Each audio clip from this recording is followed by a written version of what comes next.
মা কলিজার মধ্যে যেন গো আগুন জ্বলতেছে। বাবা গো কিছুই যদি না বলেন আমি ফাতেমা বুঝতে বাকি না।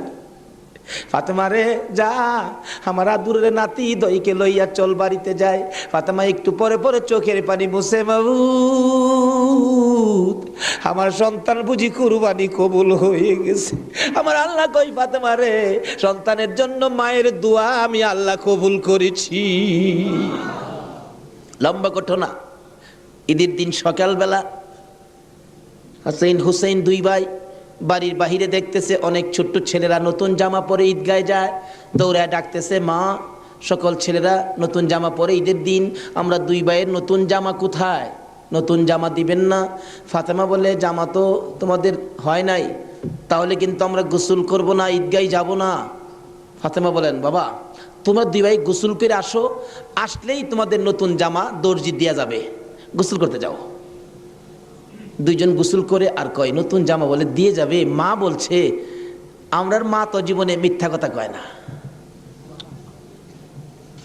আরেকজনে কয়, দুই ভাই তো, এক ভাই কয় নতুন জামা পামুনি, আরেকজনে কয় জামা যদি না পায় আমরা মারে কি কমু, গোসল করো, চলো গোসল করে যায় দেখি না পাই কিনা। ফাতেমা গোসলখানায় সন্তান পাঠায়া 2 রাকাত নামাজ পড়ছে। বলুন কি করছে?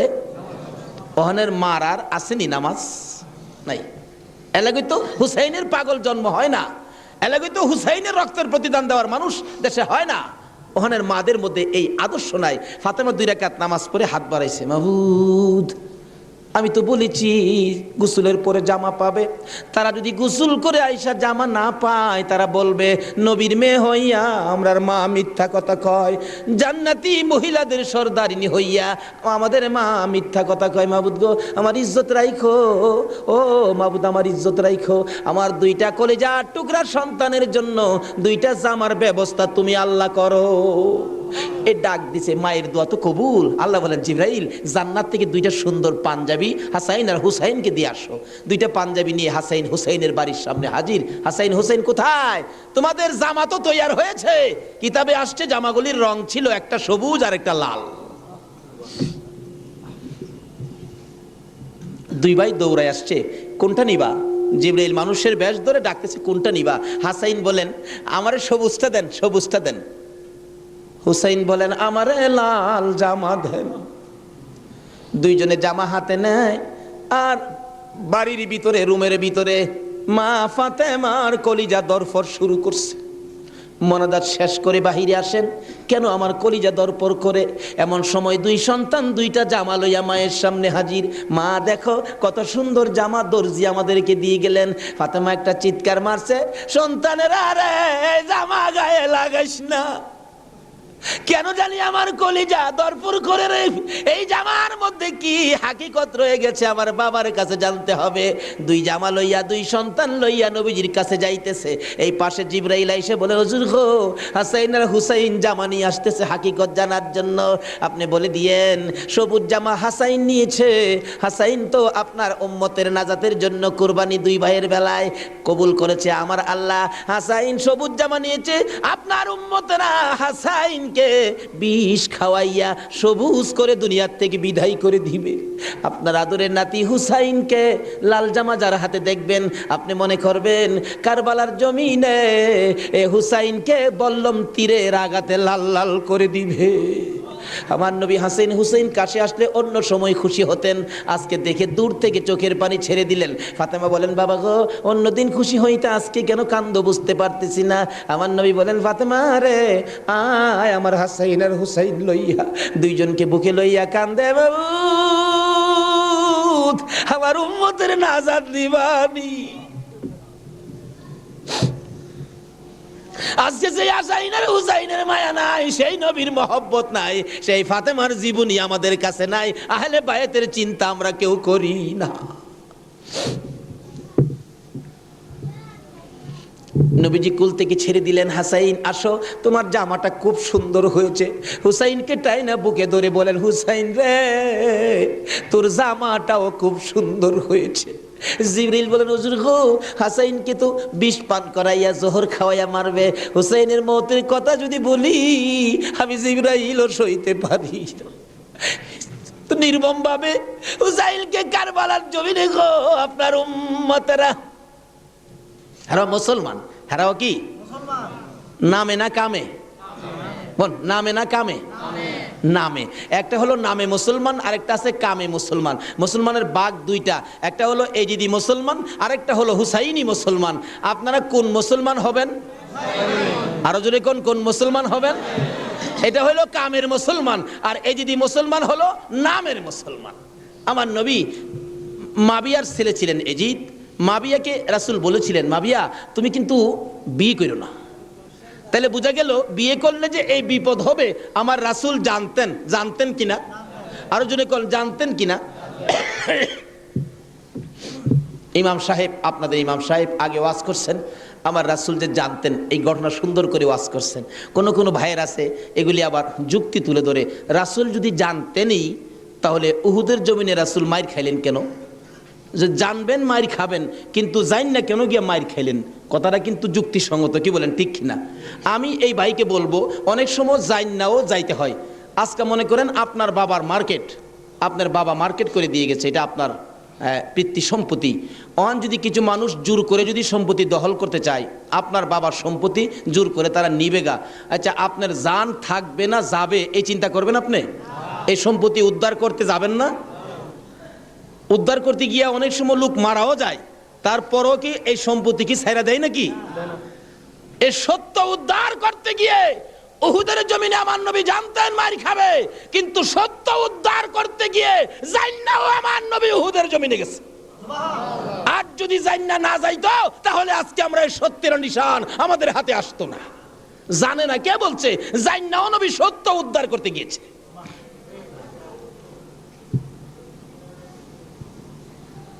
বলতেছিলাম দয়ার নবী, মায়ার নবী বলতেছেন, জিবরাইল আমার উম্মতের নাজাতের জন্য কবুল হয়েছে, কবুল হয়েছে।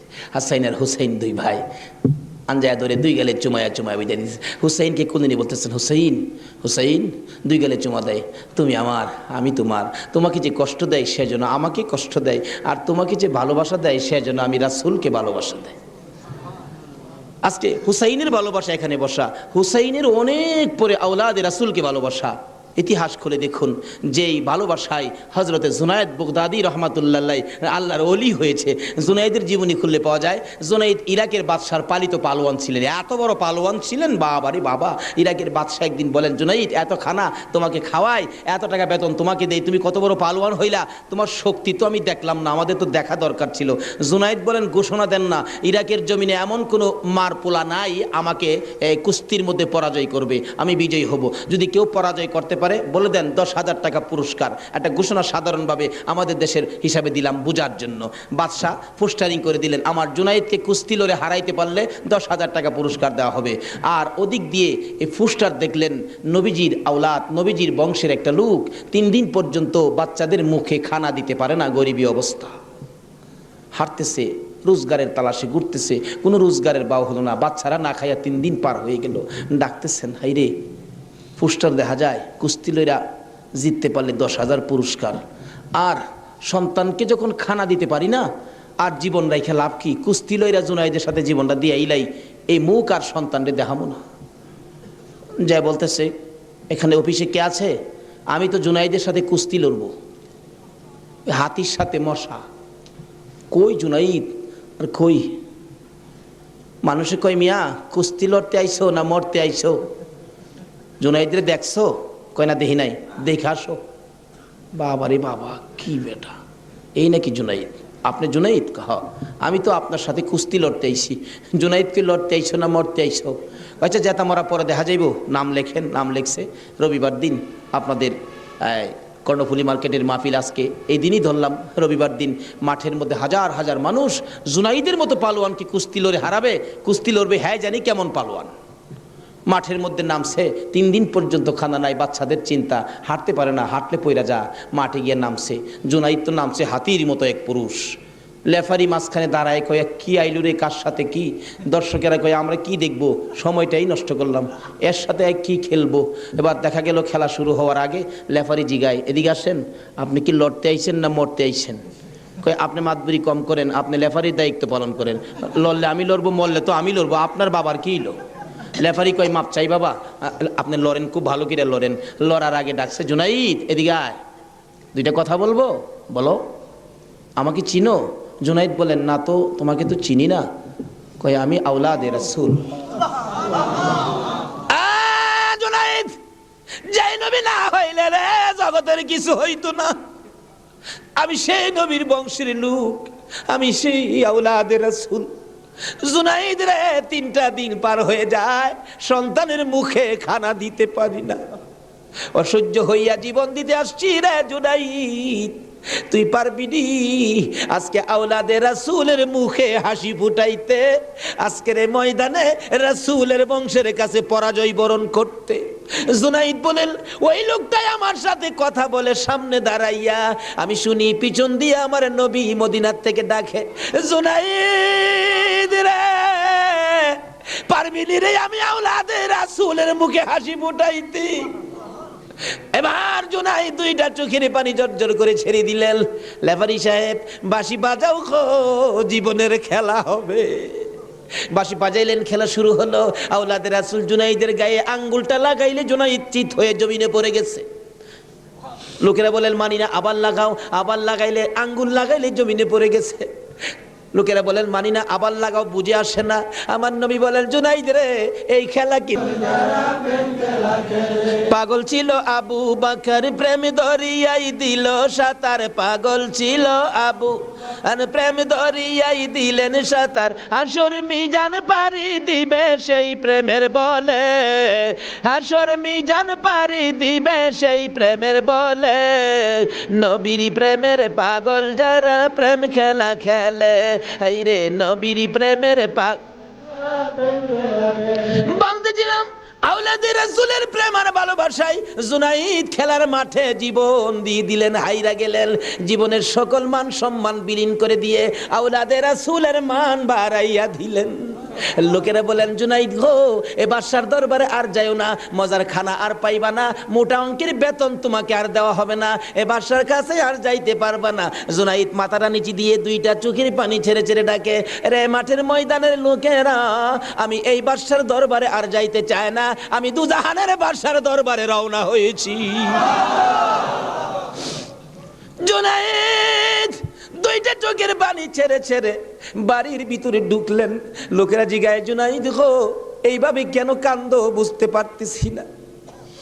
লোকদের সাথে জবাব দেয়, সঙ্গীরা রে, আমার রাসূল আমারে ডাক দিছে রে, আমি রাসূলের ডাকে কিছু কাজ করেছি, আমার মনে বড় আশায় আমার কাজে রাসূল খুশি হইছে কি। জুনাইদ বলেন, এশারের নামাজ পড়ে আমি যখন বিছানায় শুইলাম, একটু পরে দেখি রাসূল আমার ঘরে হাজির।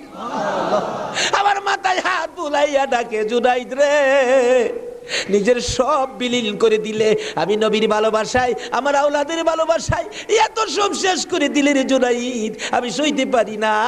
আয় রে জুনাইদ, আজকের থেকে তুই খালি জুনাইদ না, তোর মাথায় পাগড়ি পরাইয়া দিলাম, আজ থেকে নবীর ভালোবাসার বিনিময়ে তুই আউলিয়াদের মাথার তাজ হয়ে গেছো।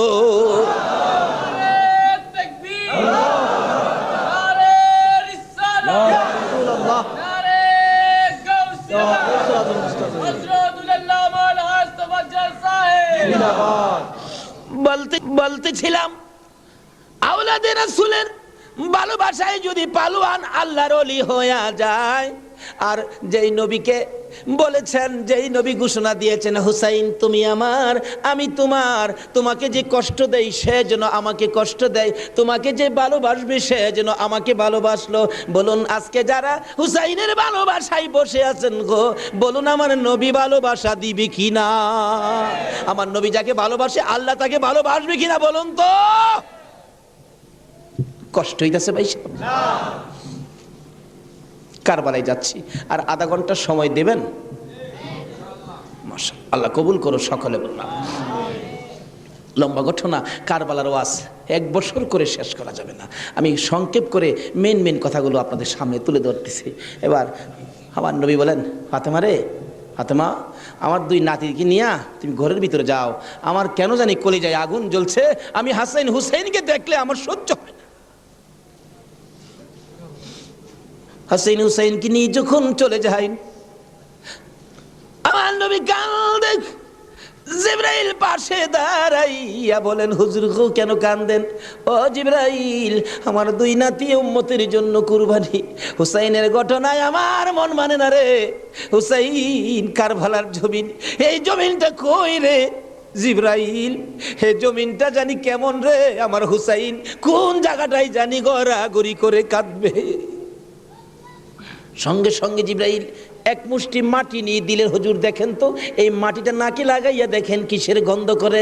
রাসূল নাকে লাগাইয়া চোখের পানি ছেড়ে দিলেন। জিবরাইল রে, এই মাটির মধ্যে দিয়ে আমার হুসাইনের রক্তের গন্ধ করে।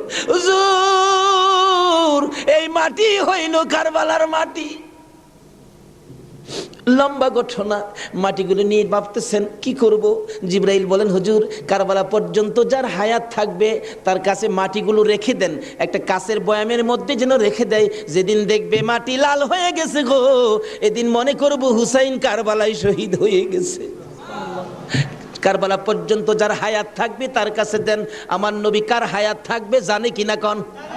আমার নবী উম্মে সালমাকে লক্ষ্য করে ডাক দিলেন, উম্মে সালমা রে, আয় আমার পাশে আয়। উম্মে সালমা কাছে আসলে নবীজি 2টা চোখের পানি ছেড়ে দিলেন। হুজুর ডাইকে আনলেন, কথা বলবেন, কান্দেন কেন? উম্মে সালমা রে, কান্দি রে, কলিজা মানে না। এই মাটিগুলো তোর হাতে দিলাম, রেখে দিও। যেদিন দেখবে এ বোতলের মাটি লাল হয়েছে, এদিন তুমি বুঝে নিবা আমার হুসাইন উম্মতের নাজাতের জন্য কারবালায় শহীদ হয়েছে। উম্মে সালমা বলেন, আমি এই মাটি তখন বোতলের মধ্যে রেখে দিলাম। ওদিকে দিয়ে দয়ার নবী, মায়ার নবী দুনিয়ার থেকে বিদায়, 4 খলিফা বিদায়, ফাতেমা বিদায়।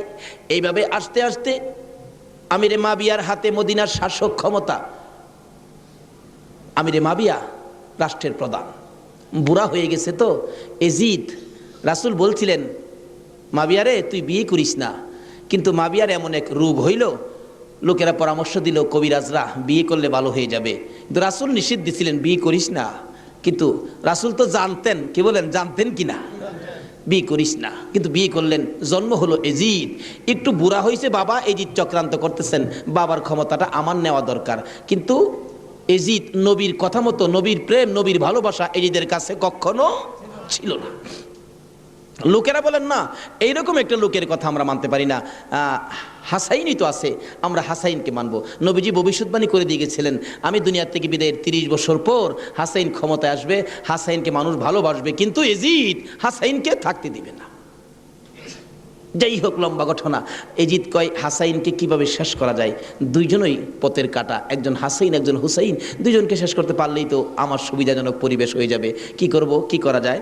এক কুটনি বুড়িকে এনে বললেন, তুমি কি পারবা হাসাইনকে শেষ করে দিতা? কুটনি বুড়ি কয়, এটা ব্যাপারই না। এমন কিসিমের মহিলা আছে না দেশ, খালি বেজাল লাগাই সংসারে। হাসাইন রাদিয়াল্লাহু তাআলা আনহুর বিবি ছিলেন 4 জন, সকলের ছোট বিবির নাম ছিলেন জায়েদা। জায়েদার হাতে শরবত খাইতেন সবসময়, তার হাতে শরবত খুব সুন্দর হতো আর কি, শরবত খাইতেন। হাসাইন ডাকতেছেন, জায়েদা শরবত দাও। শরবত দিলেন জায়েদা। দেখলো কুটনি বুড়ি জায়েদারে দিয়ে এই কামড়া বানাই দিব। হাসাইন শরবত খায়া চলে গেলেন। বলেন, জায়েদা হাসাইন কি তোমার হাতে সবসময় শরবত খায়? প্রত্যেক দিন আমার খুব ভালোবাসে, আমার হাতে শরবতটা খায়, আর কেউর হাতে খায় না, আমার হাতে শরবত নাকি খুবই ভালো। হ্যাঁ। কুটনি বুড়ি কয়, তোমার তো শরবত খায় কিন্তু তোমাকে ভালোবাসে না। কি বলো? আমি জানি ভালোবাসে। কই তুমি জানলে কি হবে, আমরা দূরের থেকে যা দেখি তোমারে সবচেয়ে কম ভালোবাসে। একটা কাম করো, মেয়েরা কিন্তু খুব সরল মানুষ, সহজে বুঝ মাইনা যায়। একটা কাজ করো, কি, আমি 20 দিয়া যামু, 20 খাওয়াইয়া হাসাইনকে মাইরা দাও। এজিদ হবে এদেশের প্রেসিডেন্ট, বাদশাহ, আর তুমি হবে রানী। সহজে বুঝ মানলেন, সরল মানুষ তো। 20 দিলেন, শরবতের সাথে দিয়ে খাওয়াইলে। হাসাইন পিপাসিত, ক্লান্ত। জায়েদা শরবত দাও। শরবতের সাথে বিষ দিলেন, খাইলেন। খাওয়ার পরে বলতেছে জায়দা আজকে শরবতটা যেন কেমন কেমন লাগে, কি যেন গন্ধ করতেছে। জায়দা বলেন না তো, কিচ্ছুই না। কিন্তু দেখা গেল কিছুক্ষণ পর হাত পাগুলি অবশ্যই আসতেছে, সমস্ত চেহারা লীল হয়ে গেছে, খালি জিহ্বাটা নড়তেছে, দুইটা চোখের পানি ছেড়ে দিছে। জায়দা বুঝিছি আজকে বুঝি নানার উম্মতের নাজাতের জন্য মায়ের দোয়া বুঝি আজকে কবুল হয়ে যাবে। জায়দারে না না তোরে কিছু বলবো না, আমার ভাই হুসাইন কই? হুসাইনকে ডেকে ডেকে আমার পাশে আনো। হুসাইন খবর পাইয়া দৌড়াই আইসা দেখে বড় ভাইয়ের সমস্ত চেহারা সবুজ হয়ে গেছে। একটা চিৎকার মারছে, মা মা গো তোমার দোয়া বুঝি আজকে কবুল হয়ে যায়। দৌড়ে যাইয়া হাসাইনের গলায় ধরছে, ভাই রে ভাই, কে তোমার এই অবস্থা করেছে? আমি হুসাইন তার প্রতিশোধ নিব। হাসাইন টাইনা টাইনা গলায় ধরে দুই গালে চুমাইতেছে, ছোট ভাই তো, বাইরে প্রতিশোধ নিস না, নানার উম্মতের জন্য মায়ের দোয়া কবুল হয়ে গেছে। হাসাইন একটা কথা তোরে বলে যায়, কিছুদিন পর তোর উপরও বিপদ আসবে রে, আমার মায়ের দোয়া তোর বেলায় তো কবুল হয়েছে। হাসাইন যেদিন বিপদে আসবে রে, কেউ তো তোর পাশে আসবে না রে হুসাইন। সেদিন আমি তো ভাই কাছে থাকতাম, আমিও তো দুনিয়ায় থাকতেছি না। হুসাইন রে, বেশি বিপদে পড়ে যখন কলিজার মধ্যে অশান্তি লাগবে, দুনিয়ার কাউরে ডাকিস না, নানা নানা কইয়া ডাকিস, কলিজায় শান্তি পাবে। হাসাইন দুনিয়ার থেকে বিদায়। জি চক্রান্ত করে হুসাইনকে কিভাবে মারা যায়, হাসাইনকে মদিনায় ফালাইয়া, হুসাইনকে তো মদিনায় মারা যাবে না, চক্রান্ত করে ইবনে জিয়াদকে ডাক দিলেন। কুফা নগরীর গভর্নর, তুমি একটা কাজ করো, আমি ডাকলে তো আসবে না, কুফা নগরীর মানুষ দিয়া তুমি ডাইকা নিয়ে আসো হুসাইনকে কুফায়। কুফায় আনার পর হুসাইনকে আমরা শেষ করে দিব, আর আমাদের পথের কাটা থাকবে না। ইবনে জিয়াদ বলেন কথা তো রাইট, চিঠি পাঠাও। চিঠি পাঠাইতে পাঠাইতে 40,000 চিঠি মদিনায় পাঠাইছে। হুসাইন চিঠি দেখে মুরব্বীদের কি বলতেছেন, চিঠি আসছে কুফায় যাইতে, যাবো কিনা বলেন। মুরব্বীরা চিঠি দেখে বলেন, হুসাইন রে, কুফার চিঠির রং ভালো দেখা যায়, কুফার তরবারির ব্যবহার ভালো হবে না। হুসাইন আমরা অন্তত পক্ষে তোমাকে যেতে দিব না, হাসাইনের ব্যথাই তো আমরা বলতে পারি না, তোমাকে যেতে দিব না। 40,000 চিঠি, বলুন কয় হাজার চিঠি? মুরব্বীরা বলে এত চিঠি আছে, দাঁড়াও দেখি একটু পরামর্শ করে। একটা মিটিং করলেন, হুসাইনের পক্ষ থেকে কুফায় তোমরা কে যাইবা? আমাদের নিজেদের লোক যায়, হুসাইন পক্ষ থেকে একটা লোক কুফায় যায়, নিজেদের লোকের কোনো খবর যদি পায় তাহলে আমরা হুসাইনকে যেতে দিব, ও তাদের কথায় হুসাইনকে দেব না, আমরা নিজেরা পরিবেশ বুঝবো। কে যাইবা? একজন লোক দাঁড়াইলেন, ইতিহাস বলেন, যার নাম হলো মুসলিম বিন আকিল। মুসলিম বিন আকিল দাঁড়ায় বললেন, আমি যাব হুসাইনের পক্ষ থেকে। তার দুইটা বাচ্চা ছিল, মোহাম্মদ ইব্রাহিম, সোনার পুতুলের মতো দুইটা বাচ্চা, ছোট ছোট। বলে আব্বা আপনি যদি চলে যান তাহলে আমরা তো মা নাই, আমরা কার কাছে থাকবো? তাদের মা মারা গেছে, কই থাকবো আমরা? তাইলে তোমরাও চলো। 3 জনের কাফেলা করে কুফা নগরীতে গিয়ে পৌঁছলেন হুসাইনের পক্ষ থেকে। হুসাইনের পক্ষের লোক পায়া কমপক্ষে 30,000 লোক হুসাইনের নামের উপর মুরিদ হইলেন, বাইয়াত গ্রহণ করলেন। ভাইসাব, বাইয়াত হওয়া, মুরিদ হওয়া সুন্নাত রাসূল। আবার কেউ কেউ আছে মুরিদ বাইয়াত লইয়া টিটকারি মস্কারি করে।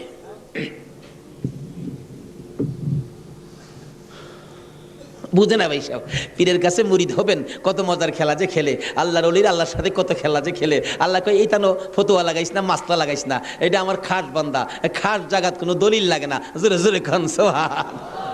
এক আলেম গেছে মুরিদ হইতো, হক্কানি এক পীর সাহেবের কাছে, এক আল্লাহর ওলির কাছে গিয়া, হুজুর মুরিদ হইতে আইছি।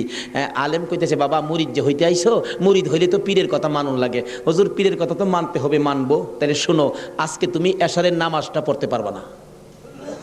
আচ্ছা এই কথা কইলে কি আপনারা মানবেন? হগল পীরে কয় নামাজ পড়তে হইব, আপনি কোন নামাজ পড়তে পারবে না। আরে বাবা সব সময় তো তুমি পড়বা, আজকের এশারের নামাজটা খালি তুমি বাদ দিবা। অন কেন কইছে এটা তো শরীয়তলা আর বুঝে না, কিন্তু মারফতলা তো জানে এর মধ্যে কিছু আছে। বলবো ভাই সাহেব, কষ্ট হইতেছে আপনাদের? হুজুর কোন কি? হ্যাঁ আজকে এশারের নামাজটা, পীরের কথা মানবা না? তা তো মানতে হবে। আচ্ছা ঠিক আছে, বাড়িতে যার কয় নামাজ যদি বাড়িতে পড়া লাই, আপনি কি হুজুর দেখবে? আমি তো সেই। আচ্ছা যে বেটা পীর হয়েছে, এই বেটা কি খবর রাখে না? রাখে না? এই চিটাগাঙ্গের পীর আমরা ভৈরবের খবর রাখতে পারে না? বুঝে আসে না? যেমন সহজে বুঝতে গেলে একটা ঘটনা বলতে হয়, বলবো? আপনারা কচ্ছপ চিনেন? আপনারা কি কন? এটা আরো কোনো নাম আছে নি? কচ্ছপ কয়, কাসিম কয়, আমাদের এলাকায় কাঠটাও কয়। কাঠটা, কসম, কাঠটিম যা আছে সব ঘুরে গেরা জিনিস একটা, ওই কি কন? এই কাঠটা নাকি, কচ্ছপ নাকি বর্ষাকালে পানির সাথে গ্রামে গঞ্জে, গ্রামের বাড়ি ঘরে যায় পানির সাথে আশ্রয় নেই। আসার সময় মাটির নিচে ডিম পাইরে আসে। কথাটা কি বুঝাইতে পারতেছি? মাটির নিচে ডিম পাইরে আসে, আসার সময় ডিমেরে বইলে আসে, তোর জেডার সাথে আই পুরিস। কার সাথে আইতো? জেডা হইল জ্যৈষ্ঠ মাস। জ্যৈষ্ঠ মাসে প্রচন্ড বৃষ্টি হয়, তো বৃষ্টির পানিতে মাড়ি কাইটা যা, মাড়ি কাইটে গেলে ডিম ভাইরিব, বাচ্চা ফুটবো, এই কয়ে দেয় যে তোর যারার সাথে আই পুরিস। এই 3.5 মাইল দূরে ডিম পাইরা বইলে আইছে যারার সাথে আই পুরিস। ডিম তো ফুটতেই তো না। 3.5 মাইল দূরেতে আপনাদের কর্ণফুলী নদীর থেকে গিয়া ওই মাঝে মাঝে 3.5 মাইল ভিতরে ডিমের দিকে শীষ ধরে। 3.5 মাইল দূরের থেকে একটা কচ্ছপ যদি ডিমের উপরে তা দিয়া ডিমের বাচ্চা ফোড়াইতে পারে, আল্লাহর বন্ধুরা 3,500 মাইল দূরে থাকলেও একটা মুরিদের দিকে এই নজর দিতে পারবে কিনা কোন? তো 3.5 মাইল দূরেতে ডিমের দিকে তা দেয় শীষ ধরে। এই তাই ডিম ফুইটা জ্যৈষ্ঠ মাসও জাড়ার লগে পানির সাথে বাইসাই। এই ক্ষমতা আল্লাহর ওলিদের আছে কিনা বলুন তো? এটা কে দিছে? আরো জোরে কোন? সে আল্লাহর ওলি বলছেন, বাবা আজকে এশারের নামাজটা পড়িস না, যা। যার কয় হুজুর পড়তাম না, তো কইলেন আপনার সাথে, বাড়িতে গিয়ে পয়রা লাইলে কি আর আপনি দেখবেন? আল্লাহর ওলি দেখবে কিনা? বাড়িতে গিয়ে কয় হুজুর কইছে নামাজটা ছাইরা দিতাম, হুজুরের কথা তো মানতে হবে, একবারে সব না ছাইরা খালি ফরজটা পয়রা লাই। একবারে কেমনে বাদ দেলাই, সারা জীবন নামাজ পড়লাম, আজকে নামাজটা কেমনে বাদ দেলাই, শুধু ফরজটা পইরা ঘুমাই রইছে।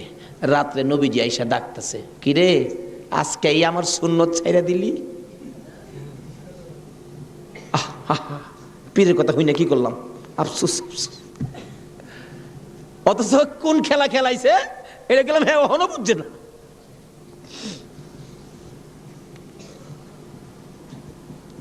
সকালবেলা ফজরের নামাজ পড়া মনের দুঃখ খুলে যাইতেছে পীর সাহেবের কাছে। পীর সাহেব দূরে থেকে কয়, কি ফেস বুঝি লাগছে? তাহলে বুঝা গেল খবর পীর সাহেবের কাছে।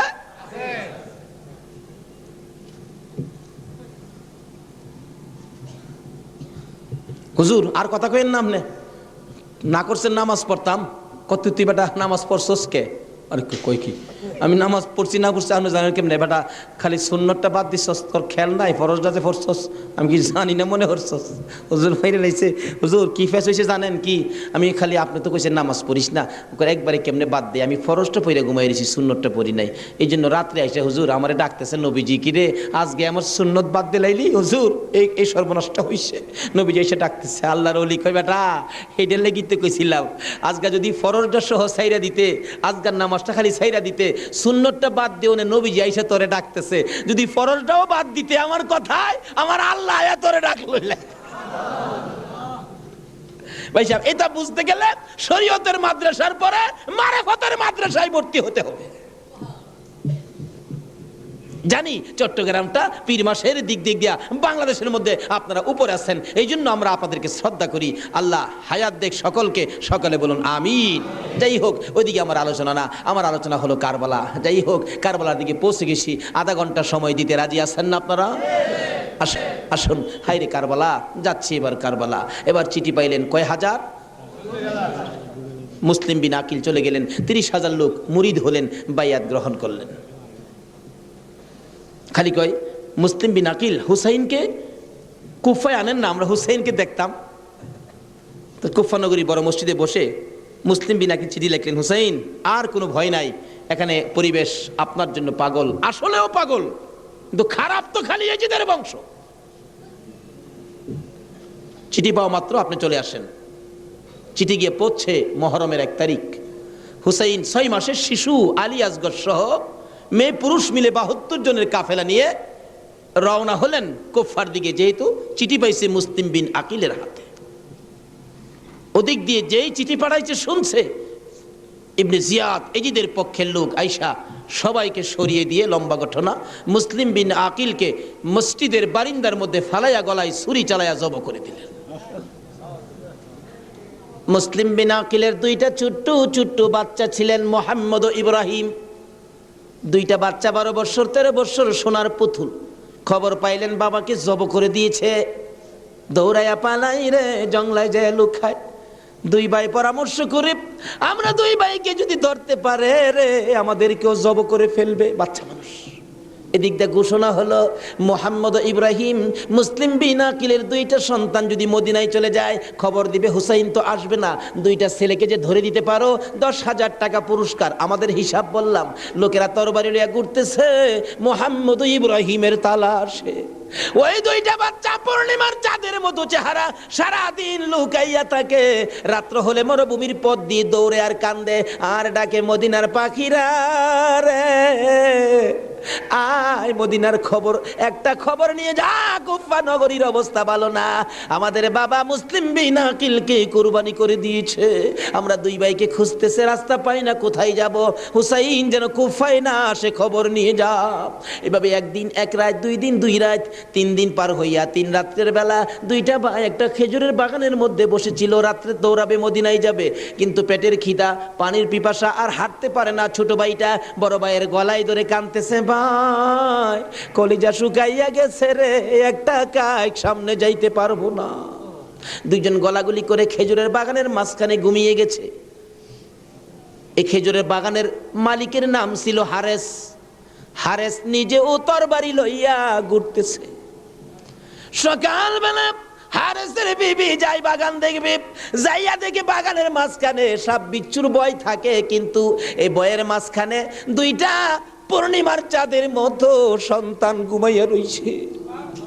আস্তে আস্তে কাছে যাইয়া ছোট্ট ভাইটার মাথায় হাত দিলে, চোখ খুলে দেখি কুফার মহিলা, চিৎকার মারছে, ভাই গো আর ঘুমাইস না, কুফাবাসী আমরার খবর পেয়ে ফেলছে, মদিনায় বুঝি আর যাওয়া হবে না, তুমি আমার মা লাগো, আমার মা নাই, বাবা নাই, আমরা মদিনার সন্তান, আমরা মদিনার আওলাদ, কুফাবাসীর কাছে আমাদের খবর দিও না। মহিলাটা বলতেছেন, মহিলাদের মায়া বেশি, আয় বাবা তোমাদের তালাশে, আমার স্বামীও ঘুরতেছে, এখানে থাকলে কেউ না কেউ তোমাদেরকে দেখে ফেলবে, আসো আমার বাড়িতে নিয়ে লুকাইয়া রাখি, সন্ধ্যা হলে আমি নিজে মদিনায় লইয়া যাইব। মা বোনেরা, এমন একটা ভালোবাসা দাও না গো এই মুহররমের চাঁদে। সন্ধ্যা হইবার আগে বাচ্চা 2টা রান্না করে রাখছিল। ছোট্ট ভাইটা ঘুম থেকে উঠে বসে বসে কান্দে, মা মা কইয়া। বড় ভাইটা ঘুম থেকে উঠে ডাকে, কান্দিস না রে, কান্দার আওয়াজ শুনলে আমাদের জীবন থাকবে না। এমন সময় হারেস দৌড়ে আসছে ঘরের মধ্যে খানা খাওয়ার জন্য। খানা খাইতে বসে ডাকতেছে, বিবি গো জলদি করে খানা দে, কে জানি পুরস্কারের বাগি হইয়া যায়। এমন সময় রান্না করে কান্দার আওয়াজ শুনলে ডাকতেছে, বিবি রান্না করে কে কান্দে? বিবি বলেন, তোমার ঘরে নয়, অন্য ঘরে কান্দে। বিবি রে, আমার ঘরে কান্দার আওয়াজ শোনা যায়। বিবি মিথ্যা কথা কোস, আমার ঘরে কান্দা। বিবি বলেন, তোমার ঘরে নয়, কুফাবাসীর সন্তানেরা কান্দে। হারেস বলেন, বিবি রে, কুফাবাসীর কান্দা এত সুন্দর না। বাসন ধাক্কা দিয়ে সরাইয়া তরবারিটা লইয়া ওইটা দাঁড়াইলে বিবি পিছন দিয়ে আনজে ধরেছে, স্বামী আর সামনে যাও না, হে মদিনার ময়নাদের গলায় ছুরি দিও না। তোমার যদি মারতে চাই গো স্বামী, আমার গলাটা পেতে দিলাম, আমার গলাটা কাইটা দাও। না না, মানবো না। দৌড়ায় যাইয়া রান্নাঘরের দরজায় দাঁড়াইয়া দেখে 2টা পূর্ণিমার চাঁদ উদয় হইয়া রইছে। তরবারিটা দেখে ছোট্ট ভাইটা চিৎকার মারছে, বাবা গো খইয়া। বড় ভাইটা কান্দে, কান্দিস না, আমার বাবা গেল যেইভাবে রে, আমরাও যাইব সেইভাবে। এইভাবে যারা জীবন দিয়েছে সেটাই হলো আমার আল্লাহর রাস্তা। 2 ভাইকে ধরে মুরগির বাচ্চার মতো শেষরাইয়া বাহির করে যাইতে যাইতে যাইতে যাইতে একটু পরে পরে ছোট্ট ভাইটা জিগায়, হারেস রে, আমরা মেরে ফেলবে রে, মারিস নাই, আমরার মা নাই, আমরার বাবা নাই। আকাশের দিকে তাকাইয়া ডাকে, আরে আকাশের পাখিরা রে, আয় একটা খবর নিয়া হুসাইনের কাছে পৌঁছে দে, হুসাইন যেন কুফায় না আসে। রওনা হলেন, যাইতে যাইতে সন্ধ্যা হয়ে যায়, পুরাত নদীর কিনার দিয়ে যাচ্ছে। হারেস ভাবতেছে, দুইটা সন্তান, দুইটা ছেলে জীবিত যদি নিয়ে যায়, আমার চেয়ে শক্তিশালী কেউ আয়েশা যদি আমার কাছ থেকে নিয়ে যায়, পুরস্কার আমি পাবো না, বরঞ্চ জব করে দুইটা মাথা খালি নিলেই তো হয়। দুইটা ভাইকে জব করার জন্য প্রস্তুতি নিলে ছুরির দিকে তাকাইয়া তাকাইয়া বাচ্চারা কান্দে। ছোট্ট ভাইটাকে জমিনে শোয়াইছে, গলাটা কাটবে, লাফ মেরে উইটা গেছে। বড় ভাইটাকে শোয়াইছে, উইটা গেছে। আবার জোর করে জমিনে শোয়াইয়া ছোট্ট ভাইটাকে বুকের উপর পাড়া দিয়া ধরছে, মাথার মধ্যে চাপা দিয়ে ধরে গলাটাই ছুরি চালাবে, ছুরির নিচে থাইকা কাঁদতেছে, হুসাইন আইসো না গো, কারবালায় আইসো না, এই কুফা নগরীতে আইসো না, কুফার মানুষের তরবারির ব্যবস্থা ভালো না। গলা কেটে দিলেন বড় ভাইটারে, গলা কেটে দুইটা ভাইকে দুই দিকে ধাক্কাইয়া পুরাত নদীতে ফেলে দিলেন, মাথা ছাড়া বডিখানি ফেলে দিয়ে মাথা রুমালের প্যাকেট করে রওনা হলে শুনে পিছন দিয়ে আবার ডাকতেছে, হারেস রে আমরা দুই ভাইয়ের মারিস না। হারেস বলেন, মাথা কেটে নিয়ে আসলাম। আবার ডাকে কে? পিছনে যাইয়া দেখে দুই দিকে দুইটা বডি লাশ ছিল। দুইটা ভাই আবার একসাথে হইয়া এক ভাই আর এক ভাইয়ের আনজাইয়া ধরে রাখছে। আমার আল্লাহ বলেছে, আমার রাস্তায় যারা জীবন দেয় রে তারা মরে না, তারা মরে না রে, তারা জীবিত। এই দুই ভাই প্রমাণ করে দিলেন তারা জীবিত। ওদিকে যায় না, ওদিক দিয়ে যাইতেছে এজিদের দরবারে পুরস্কার আনবে। এদিক দিয়া ইমাম হুসাইন ৭২ জনের কাফেলা লইয়া গো আস্তে আস্তে কারবালার জমিনে এসে পৌঁছে সন্ধ্যা হয়ে যায়। রাস্তা চিনে না। হুসাইন বলেন, তাবু গাড়ো, সকালবেলা কুফার দিকে রওনা হব। তাবু গাড়তে গেলে জমিনে কূপ দেয়, মাটির থেকে রক্ত বাহির হয়। গাছের ডালে আঘাত করে, গাছের ডাল থেকে রক্ত বাহির হয়। সঙ্গীরা বলেন, হুসাইন ব্যাপারটা বুঝতে পারতেছি না। হুসাইন বলেন, রাখো রাখো, এখানে কি কাউরে পাই কিনা জিজ্ঞেস করলেন, এই জায়গাটার নাম কি? একজন লোক বলেন, আপনারা কোত্থেকে আসছেন? আমরা মদিনার থেকে আসছি। এই জায়গাটার নাম কি? জায়গাটার নাম কারবুলা। হুসাইন একটা চিৎকার মারছে, সঙ্গীরা রে তাবু গাড়ো। আমার নানা বলেছে রে, নানার উম্মতের জন্য আমি হুসাইন কারবালাই নাকি শহীদ হব। মুহররমের ৭ তারিখ তাবু গাড়লেন। সন্ধ্যা হইলে তাবু গাড়লে রাত্র শেষ হওয়ার আগে ৪,০০০ এডিদি শুনল নিরস্ত্র মুসলমানের চারপাশে ঘেরাও করেছে।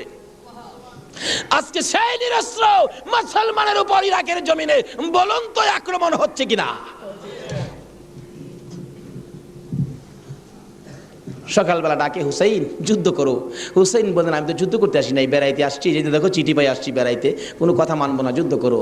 একদিন, 2 দিন, 3 দিন পার হইয়া মুহররমের 9 তারিখ দিবাগত 10 তারিখের রাত্রে শেষ চিন্তাধারা।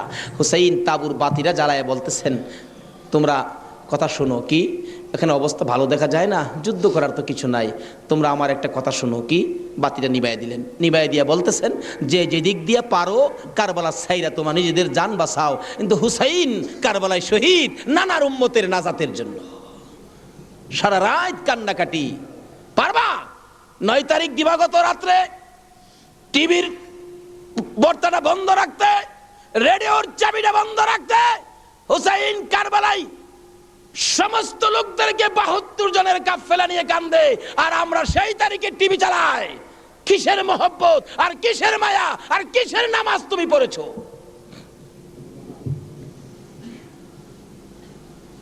যদি কথা দিতে পারো 9 তারিখ দিন গিয়া রাত্রে টিভি আর চালাবো না, আর গান বাজনা করবো না, হুসাইন তোমার জন্য ওই ফুলসিরাতের কিনারে দাঁড়ায় থাকবে।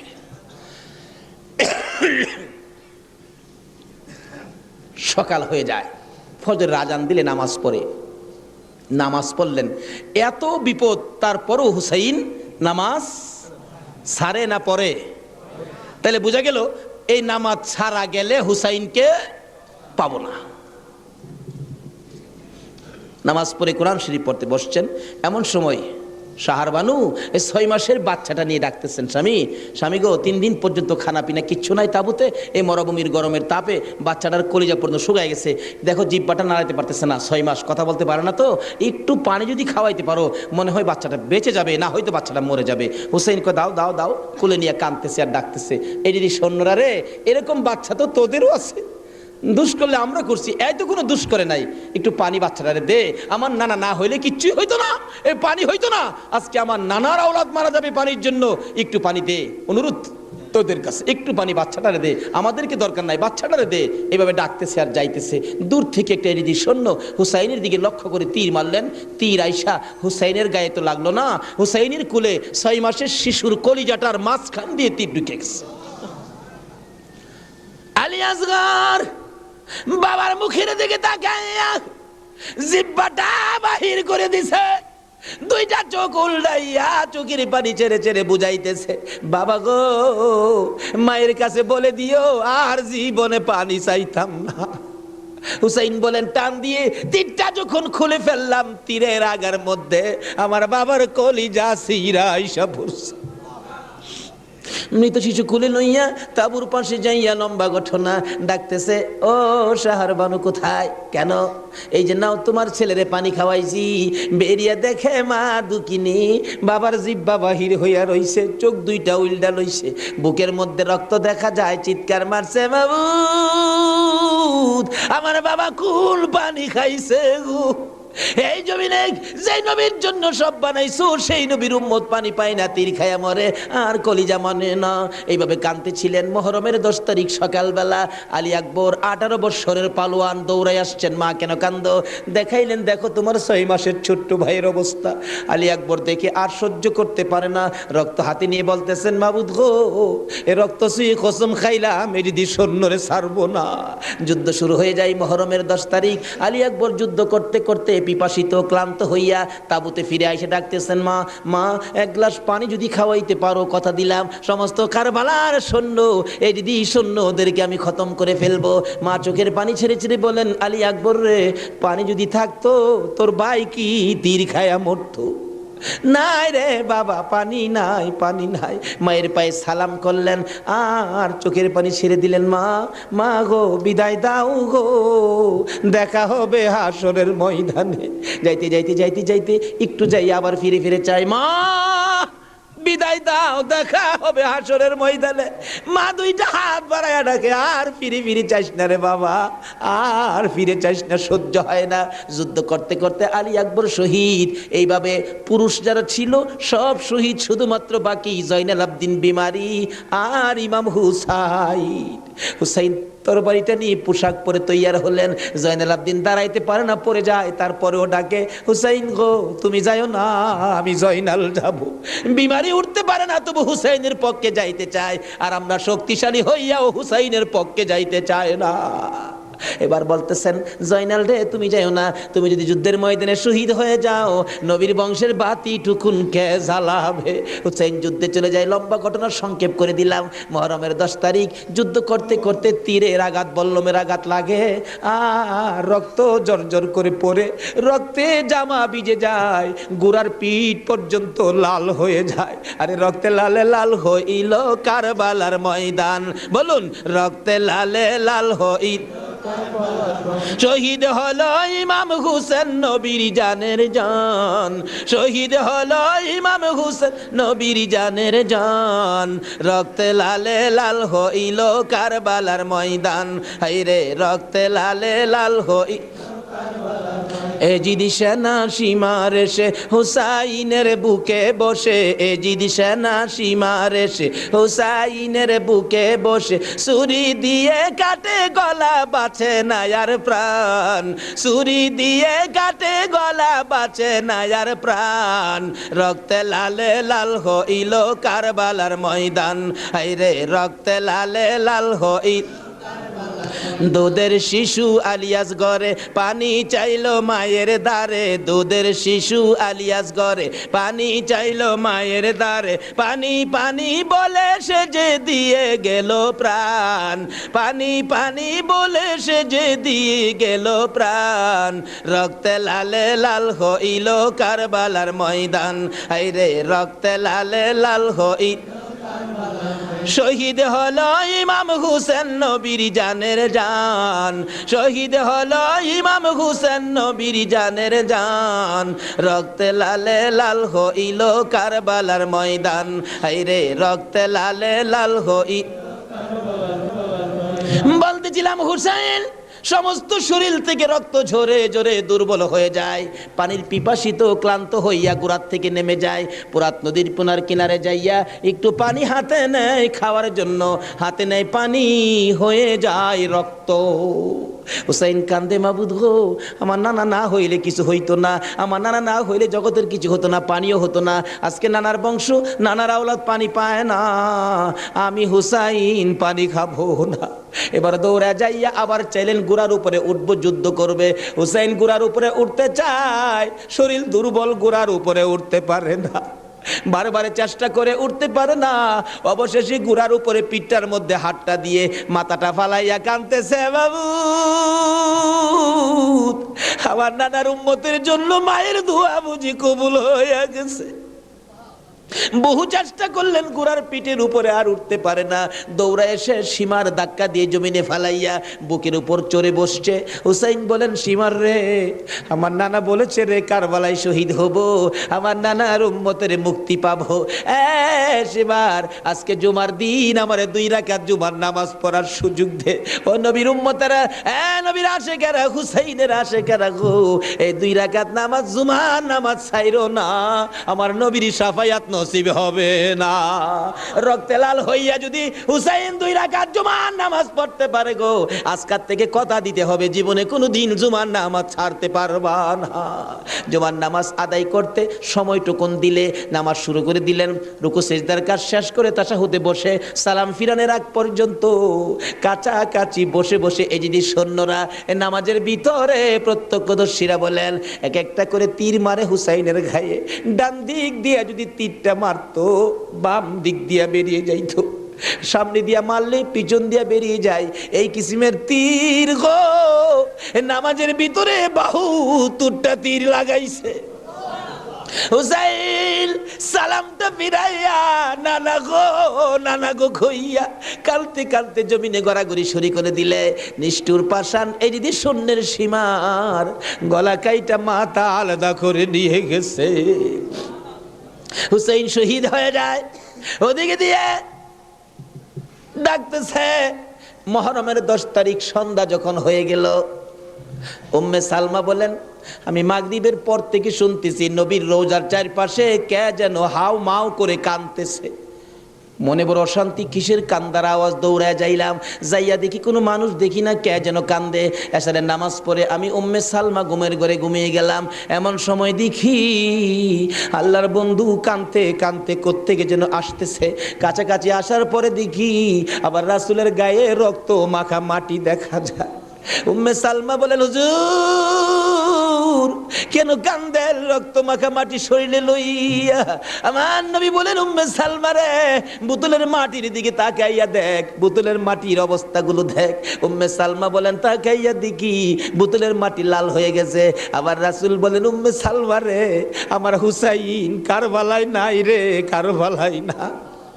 উম্মে সালমা বলেন, প্রশ্ন করলাম, ইয়া রাসূলুল্লাহ, হুসাইন তো কারবালায় শহীদ, আপনার রওজার পাশে কাঁদলো কে জানতে চাই। আমার নবী বলেন, আরে উম্মে সালমা, আমার হুসাইন যখন কারবালায় তীরের আঘাতে নানা কইয়া ডাক মারছে রে, আমি নবী রওজার থেকে বাহির হইয়া দৌড় মারছি। ওই সময় রহমতের ফেরেশতারা আমার রওজার পাশে বসে বসে কাঁদছে। আমি কারবালায় যাইয়া দেখি আমার হুসাইন তীরের আঘাতে রে নানা নানা কইয়া গড়াগড়ি করে। আমি হুসাইনকে আনজায়া ধরছি। হুসাইন তীরের আঘাতে যতটা গৈর দিছে রে, আমি রাসূল হুসাইনের সাথে ততটা গৈর কারবালার জমিনে দিয়েছি। এই হুসাইনের রক্ত কারবালার মাটিতে পড়েছে, এই রক্ত মাখা মাটি আমি নবীর গায়ে লাগছে। এই উম্মে সালমা জানাইয়া দিস রে, এই রক্ত মাখা মাটি আমি রাসূলের কাছে জমা থাকবে। আসরের জমিন যেদিন গায়েব হবে, আমি আমার মাওলার দরবারে হুসাইনের রক্ত মাখা মাটিগুলি তুলে ধরবো। মাবুদ, আমার মেয়ে ফাতেমা সন্তান কুরবানি করেছে আমার উম্মতের নাজাতের জন্য। এই যে দেখো হুসাইনের কারবালার রক্ত মাখা মাটি তুলে ধরলাম, আর ফাতেমা হুসাইনের মাথাটুকু লইয়া দাঁড়াইয়া বলবে, আমি হুসাইনের মাথাটুকু তুলে ধরলাম। মাবুদ গো, এর বিনিময়ে আমার বাবার উম্মতের মাফ করে দাও।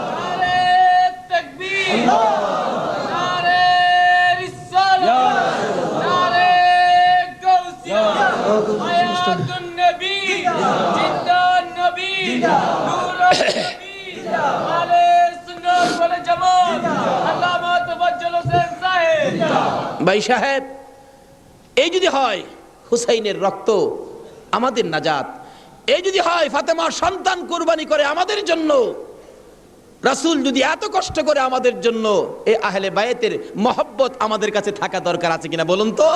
তাদের আলোচনা তাদের জীবনে আমাদের প্রত্যেকের অন্তরে রাখা দরকার আছে কিনা বলুন তো? আল্লাহ আমাদেরকে আজকের মাহফিলে সেই বুঝটুকুন দান করে দেখ, সকলে বলুন আমিন।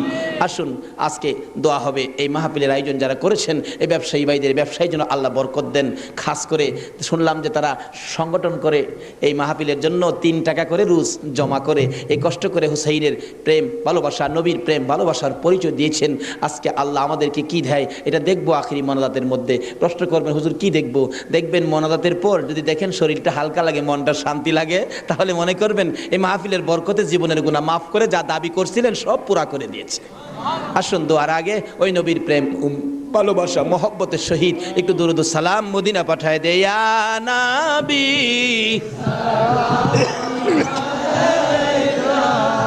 ইয়া রাসূল সালাম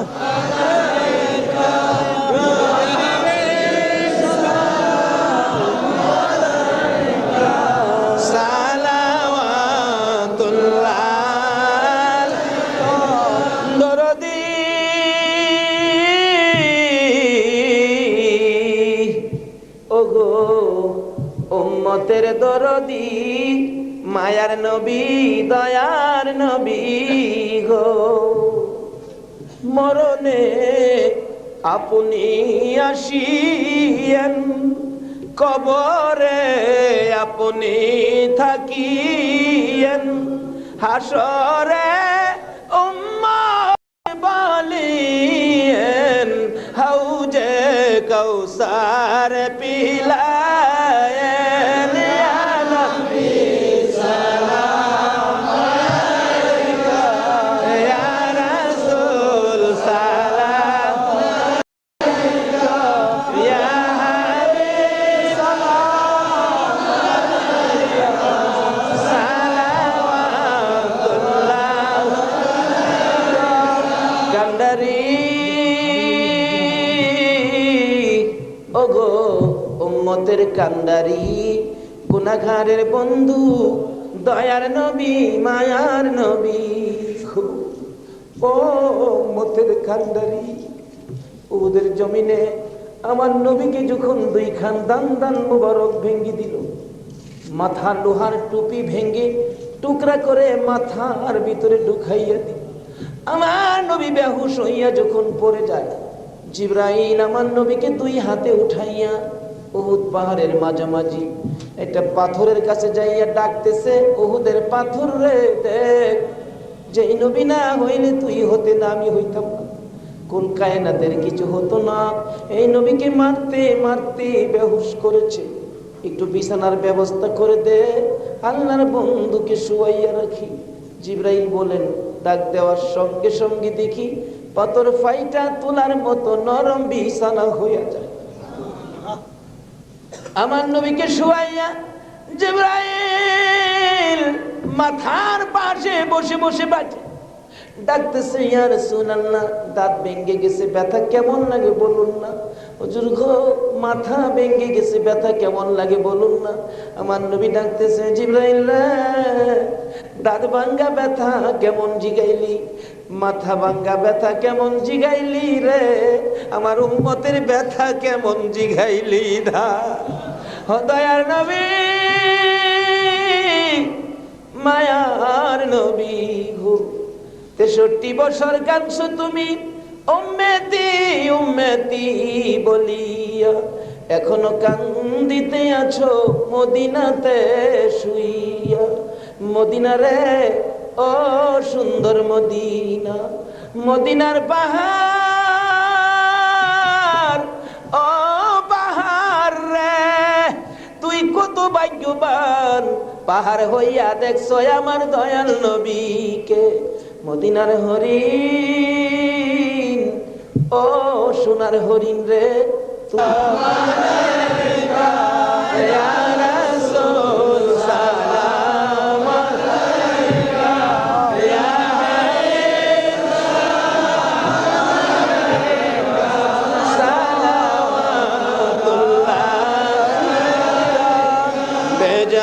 मेरे दुरूद व सलाम बरगुज़ीदा नबी पर अपने मुदम बलगल उला बिकमालिही कशफत दुजा बिजमालिही हसनत जमीउ खिसालिही सल्लु अलैहि व आलिही सल्लिमू या कौम बल सल्लु अला सदरिल अमीन मुस्तफा मा जा इल्ला रहमताल लिल आलामीन। মাইশাব হুসাইনের রক্তের প্রতিদান, হুসাইনকে মহব্বত করতে হবে। হুসাইন রক্ত মাখা শরীর নিয়ে 2 রাকাত জুমার নামাজ ছাড়ে নাই। এই নামাজ আমরা ছাড়বো নাকি পড়বো? তাহলে রক্তের প্রতিদান দেওয়া হবে। আর প্রত্যেক বছর এই মাহফিলটা আরো গর্জিয়াস করতে হবে, ঘরে ঘরে পৌঁছে দিতে হবে হুসাইনের মহব্বত, আহলে বায়তের মহব্বত, আহলে বায়তের পরিচয়, নবীর প্রেম ঘরে ঘরে পৌঁছে দিতে হবে। আল্লাহ আমাদেরকে সে বুঝ, সেই শক্তি দান করুক। সকালে বলুন আমিন। আজকে যারা হুসাইনের স্মরণে মাহফিলের আয়োজন করেছেন, আজকে হুসাইন আর হাসাইনকে নিয়ে আমার নবী মদিনায় বসে বসে আপনাদের কথা স্মরণ করতেছে। কারণ উম্মতের বিপদে নবীজি সবসময় হাসাইন আর হুসাইনকে ব্যবহার করবেন। ফাজাইলে দুরুদের মধ্যে লেখেন, দুরুদের কিতাবে লেখেন 637 হিজরির এক ঘটনা। এক লোক আরবের মরুভূমি পথ দিয়ে ঘোড়া নিয়ে যাচ্ছেন। হঠাৎ একটা গর্তের মধ্যে ঘোড়ার 2টা পাও ঢুইকা, ঘোড়ার পাও ভাঙ্গিয়া ঘোড়াটা উল্টা পড়ে গেছে। এখন মরুভূমি, কেউ তো খবর জানে না, বিপদের মধ্যে ঘোড়ার পাও ভাঙ্গা যাবে কিভাবে। লোকটা সন্ধ্যা হয়ে গেল, বাঘ ভাল্লুক বেরিয়ে গেছে। তখন সে ভয়ে কাঁদতেছে। এখন ভাবতেছে কানলে তো কাজ হবে না, একটা কিছু করি। কি করব? উম্মতের দরদি দয়ার নবীর শানে দুরুদ সালাম পাঠ করি। দুরুদ সালাম পাঠ করতে করতে চক্ষু বন্ধ করে পাঠ করতেছে। এমন সময় দেখে 3 জন পূর্ণিমার চাঁদের মতো চেহারা আইসার সামনে দাঁড়াইছে। চক্ষু খুলা দেখে 3 জন এত সুন্দর চেহারা, অবাক হয়ে গেলেন। 2 জন আইসা ঘোড়ার 2টা পাও চিকিৎসা করতেছেন। পাও 2টা হাতে ধরার সাথে সাথে ভালো হয়ে গেছে। 637 হিজরির ঘটনা। আর একজন দূরে দাঁড়িয়ে আছে। ঘোড়ার পাও চিকিৎসা শেষ করে ভালো হলো, ঘোড়াটা হাইটা বুঝাইতেছে আর ভয় পাইস না, আমি ভালো হয়ে গেছি। তখন ওই লোকটা জিজ্ঞেস করতেছে, নামটা আমার খেয়াল নাই, আপনারা কে? আমার ঘোড়ার পাও ভালো করে দিলেন, আমার এই বিপদে আপনারা আসলেন। 2 জন বলতেছেন, আমরা রে চিনো না, আমরা তো হাসাইন আর হুসাইন। তাই নাকি? ও পাশে দাঁড়িয়েছে উনি উম্মতের কান্ডারি, গুনাহগারের বন্ধু, বিপদের সাথী মুহাম্মদুর রাসূলুল্লাহ সাল্লাল্লাহু আলাইহি ওয়াসাল্লাম। এই বিপদে আমার নবী 2 নাতিলে আসে উম্মতের বিপদে। আজকে এই হাসাইন আর হুসাইনের কথা আমাদের অন্তরে সব সময় থাকা দরকার আছে কিনা কোন তো? আজকে যারা যে ব্যবসায়ী ভাইয়েরা, কাঁচা বাজারের ভাইয়েরা ওই হাসাইন আর হুসাইনের স্মরণে মাহফিলের আয়োজন করেছেন, আমি বলবো হাসাইন আর হুসাইন আপনাদের বিপদে আপনাদের পাশে আইসা দাঁড়াবে ইনশাআল্লাহ। আল্লাহ আমাদেরকে সেই জায়গায় কবুল করুন। সকালে বলুন আমিন। আজকে পাশে আরো বিরাট বড় মার্কেট, কর্ণফুলী মার্কেট, সকল মার্কেটের ব্যবসায়ী ভাইদেরকে আল্লাহ যেন হেফাজতে রাখেন, ব্যবসায়ী বরকত দেন, নবীর আশেক হুসাইনের মহব্বতী বানান, আহলে বায়তের পরিচয় বুঝার জানার তৌফিক দান করেন। সেই জন্য দোয়া হবে। সকলে বলুন আমিন। আসুন এখন দোয়া হবে, সকলেই দোয়ায় শরীক হন। দোয়ার মধ্যে দিয়ে দেন, দোয়ার মধ্যে দিয়ে দেন। আল্লাহুম্মা আমিন। ربنا ظلمنا أنفسنا وإن لم تغفر لنا وترحمنا لنكونن من الخاسرين رب ارحمهما كما ربياني صغيرا رب العالمين মুহররমের চাঁদ বিদায় হইয়া যায়। মাবুদ গো, যেই চাঁদে উম্মতের নাজাতের জন্য হুসাইন কারবালায় রক্ত দেয়,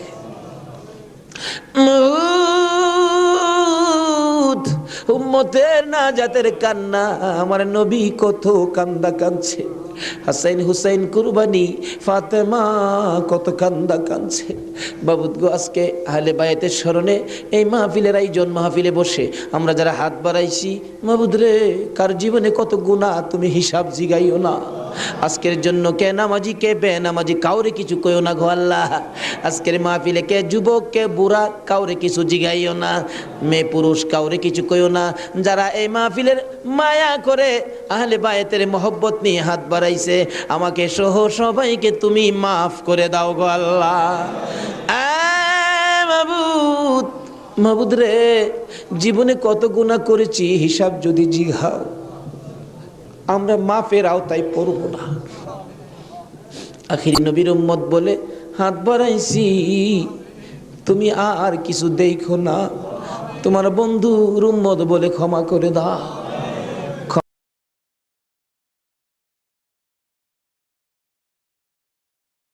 ক্ষমা যদি না করো, কবে জানি মৌতের চিঠি দিয়ে আজরাইল পাঠিয়ে দাও। কবে জানি বড় বাড়ি, বড় ঘর, সুন্দর বিছানার থেকে চারজনে দৌড়ে দৌড়ে টাইনা টাইনা বাহির করবে, উঠানের কিনারে পর্দা টানাবে, জীবনের শেষ গোসল করাবে, বড়ি পাতার গরম পানি দিবে, নাকে কানে তুলা লাগাবে রে মাভু, উত্তর দিকে মাথা দিয়ে শুয়াইয়া গোসল করাবে। আদরের ছোট্ট ছেলেটা মার কাছে প্রশ্ন করবে, মা গো, আমাদের বাড়িতে এত মানুষের ভিড় কেন? মা বলবে, তোমার বাবার শেষ বিদায়ের অনুষ্ঠান করতে আসছে। আমার বাবার কি হলো? পর্দার ভিতরে কেন গোসল করে? দৌড়ে যাবে বাচ্চাটা, যাইয়া দেখবে নাকে কানে তুলা লাগাইছে, উত্তর দিকে মাথা দিছে, বড়ি পাতার গরম পানি ডালতেছে, চিৎ করে কাইত করে, বাবা তো কিছু কয় না। মায়ের কাছে যাবে, মা গো, বাবা কি গোসল করে? এই গোসল আর কোনোদিন বাবারে করতে দেখি নাই। বাবার নাকে কানে কেন গো তুলা লাগাইল? মা টাইনা টাইনা বুকে জড়াবে, আয় আমার বুকে আয়, আজকে যে গোসল তোর বাবা করে রে, এই গোসলের পর বিদায় হবে, তোরা এতিম হইয়া যাবে। হ্যাঁ মাবুদ, এতিমের ঘটনা বলতে গেলে কলিজা মানে না গো আল্লাহ। আমার বড় ভাই 5টা বাচ্চা এতিম করে কবরে, 4 দিন 5 দিন পর পর বাড়িতে গেলে যাইয়া দেখি এতিমেরা কি করে। মুরগির বাচ্চা ফেলাইয়া, মুরগি যদি মারা যায়, বাচ্চাগুলো সারাদিন মা মা কইয়া ঘুরে, অন্য মুরগির কাছে মা মনে করে গেলে মুরগি ঠুকুর মাইরা তাড়াইয়া দেয়। এইভাবে মনের দুঃখ লইয়া সারাদিন ঘুরে, সন্ধ্যার সময় ঘরে যাইয়া মুরগির মালিকের কাছে প্রশ্ন রাখে বাচ্চাগুলো টেও টেও করে, ও মালিক, আমরার মা কই? সারাদিন তো মায়ের মুখ দেখলাম না, আজকে আমরা কার গলায় ধরে ঘুমাইব? আমার বাড়িতে এই ঘটনাই ঘটে। অন্য সন্তানের বাবারা মজা নিয়ে যখন বাড়িতে আসে, আমার বাতিজাগুলো দৌড়ায় যায়, তোমার আব্বা এসে মজা লইয়া, আবার খালি হাতে ফির আসে। আরেকজনের আব্বা আসলে দেখে খালি হাতে ফির আসে, বাড়িতে যাইয়া ডাকে, মা গো, আমরা আব্বু কই গেছে গো মা, আমরা আব্বু যে আসে না, আমরা কার গলায় ধরে ঘুমাইব? সবচেয়ে বড় করুণ দৃশ্য, রমজান মাসের শেষ ভাগে কার একটা বাচ্চা ছেলে জানি নতুন জামা পরে হাঁটতেছে। আমার ছোট্ট বাতি যেটা জিগাই, জামা কে কিনে দিছে? আমার আব্বু। ঈদের জামা? হ। তোমার আব্বু আছে? হ। তোমার আব্বুরে বইলো ঈদের জামা কিনা দিবে। আমার বাতি যেটা কান্দে, নাই রে নাই, আমার আব্বু নাই। লোকেরা কয় আমরা বলে এতিম। সন্ধ্যার সময় মার কাছে যাইয়া কাঁদতেছে, তার মা জিগাই, কান্দে কেন? জবাব দেন, মা গো, লোকেরা আমরা এতিম কয়, আমরার যে বাবা না, ঈদের জামা কে কিনা দিব? ওই দিন বাড়িতে ছিলাম, রমজান মাস, 2টা বাতিজা দৌড়াইয়া যাইয়া আমার সামনে দাঁড়াইয়া দাঁড়াইয়া কান্দে, কাকা গো, আমরার বাবা নাই, আমরার ঈদের জামা কিনা দিবেন নি? মাথায় হাত দিয়ে আদর করে বিদায় করে দিলাম। জামা না লইয়া বাড়িতে আসবো না আজকে। নিজের ছেলেমেয়ের জামা না কিনে এতিমদের জামা কিনে তারা বিশ্বাস করে বাড়িতে রওনা হলাম। রাত্র প্রায় 10টা বাজে গেছে। যাইয়া দেখি এখনো ঘুমায় না, দরজা খোলা দেখা যায়। একটু পরে পরে দরজার কিনারে দাঁড়াইয়া ডাক মারে, কাকা আইসনি, আপনার নতুন জামা আনছুনি। জামাগুলো হাতে দেওয়ার পর সারা রাত জামাগুলো বুকে লইয়া ঘুমাইছে। ঈদের দিন সকালবেলা ছোট্ট ভাতিজাটা 5 বছর বয়স, খুঁজতেছি, গোসল করো, জামা পরো, ঈদগায় যাও। খুঁজতে খুঁজতে সবাই পাইলাম, 5 বছরের ভাতিজাটারে খুঁজা পায় না। তালাশ করতে করতে যাইয়া দেখি বাড়ির পিছনে মসজিদের পাশে বাঁশের জারের নিচে আমার বড় ভাইয়ের কবরের পাশে দাঁড়াইয়া দাঁড়াইয়া কান্দে। হ্যাঁ মাবুদ, কবে জানি এইভাবে কার সন্তানেরা এতিম হইয়া যায়, কবে জানি কার বিছানা খালি হইয়া যায়, কবে জানি কার দোকান রে, কবে জানি কার ব্যবসা 3 দিনের জন্য বন্ধ হইয়া যায়। ওই দিন আসার আগে আজকের মাহফিলের উসিলায় আমাদের সকলের জীবনের গুনাহগুলো ক্ষমা করে দাও। ইয়া আল্লাহ, জীবনের গুনাহ ক্ষমার দরখাস্তর পর আর একটা দরখাস্ত করি, এত রাত পর্যন্ত যারা বসে আছে যাদেরকে নিয়ে হাত বাড়াইলাম মাবুদ, আমাদের মধ্যে আমি জানি না রে আল্লাহ কার মনে কি আগুন, কার জানি মানাই রে, কার জানি বাবা নাই রে আল্লাহ। আমার মতো মায়ের অভাবী, আমি তো মা হারা হয়ে গেছি। আমার মতো মায়ের অভাবী কে জানি হাত বাড়াইছে গো আল্লাহ। যদি মা না থাকে সন্তানেরা কি করে নিজে দেখেছি। রোজার 27 তারিখে একটা মাত্র ছেলে, 5 বছর বয়স, মা অসুস্থ, ডেলিভারি রুগী, হসপিটালে যাবে, ডাক্তার বলেছে হসপিটালে ভর্তি হইতে হবে। ছেলেটা কার কাছে রেখে যাবে? নানার কাছে রেখে দিল।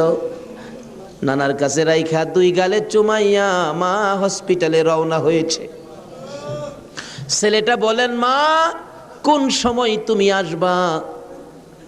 বাবা আমি রাত্রে আইসা পড়ব, তুমি তোমার নানার কাছে ঘুমাও। রাত্র 10টা বাজে, এখনো আসে না। নানা গো, আমার মা কোন সময় আসবে গো নানা? মা যদি না আসে আমি কার সাথে ঘুমাইব? নানা বলেন, কোনো খবর তো পাইতেছি না রে ভাই। 10টার সময় একটা যুবক আইসা ডাকতেছে, চাচা বাড়িতে আসেননি কেন? আপনার মেয়ের কোনো খবর পাইছেননি? কি খবর রে ভাই? ও বাবা কি খবর শোনাইবা? ওই যুবকটা চোখের পানি ছেড়ে ছেড়ে বলেন, আপনার মেয়ে হসপিটালে মারা গেছে। নানা একটা চিৎকার মারছে, আমারে নাতি কার গলায় ধরে ঘুমাইব? নানার চোখে পানি দেখে নাতি কান্দে। নানা গো তুমি কেন কান্দো? নানা বলেন, কান্দি রে, নাই নাই রে, আমার মেয়ে দুনিয়ায় নাই। বাচ্চা মানুষ ওইটা ডাকে, আম্মু গো ঈদের পিঠা কি বানাইবা না গো মা? হসপিটালে আর কতক্ষণ থাকবা গো মা? সকল ছেলের মারা পিঠা বানায়, আর তুমি বুঝি হসপিটালে পড়ে রইছো।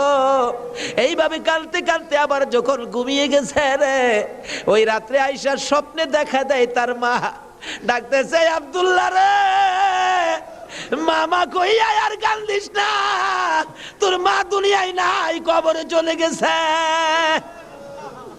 আব্দুল্লাহ ঘুম থেকে উঠে আর ঘুমায় না, মায়ের কাছে যাবে। তার বাবা দৌড়াই আসছে, আব্দুল্লাহ রে চল তোর মায়ের কাছে নিয়ে যাব। যাইতে যাইতে ঈদগার সামনে কবরস্থান, কবরস্থানের ঢুইকা নতুন একটা কবরের পাশে দাঁড়াইয়া আব্দুল্লাহর বাবা বলতে চায়, এই কবরের ভিতরে তোর মা ঘুমাইয়া রইছে রে বাবা, তুই ডাক দে, ঈদের পিঠা লইয়া আসবে। আব্দুল্লাহ মায়ের কবরের পাশে কালতে কালতে বেহুশ হইয়া পড়ে গেছে। মা আর আসে না। এই মায়ের অভাবী যারা কান্দে, বাবার অভাবী যারা কান্দে গো, আর কান্দাইও না গো আল্লাহ। ওই সকল মা বাবার কবর জান্নাতের বাগান বানাইয়া দাও।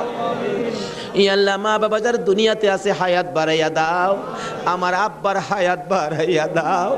মা বাবা কেমন জিনিস বুঝার তৌফিক ছেলে মেয়েদেরকে দান করে দাও। মাবুদ গো, দাদা দাদি, নানা নানি, শ্বশুর শাশুড়ি, আলিয়া আওলাদ, বংশধর, ময় মুরব্বী, খানদানবাসী, পাড়া প্রতিবেশী, খাস করে চট্টগ্রামের এই এলাকার জমিনের নিচে যত মুসলমান ঘুমিয়েছে সকলের কবর মাহফিলের উসিলায় জান্নাতের বাগান বানাইয়া দাও।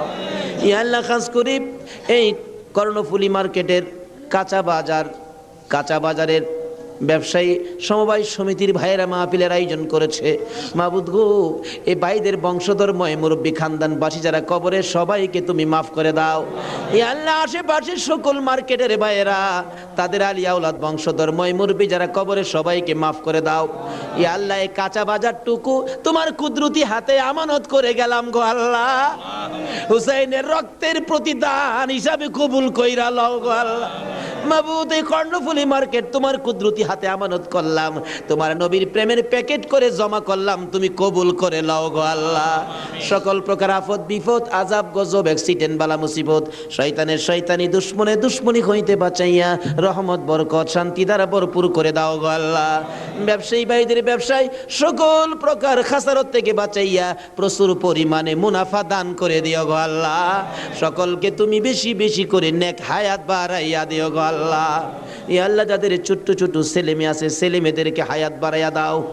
অকালে মৃত্যু দিও না, মা বাবার কলিজায় আগুন জ্বালাইও না।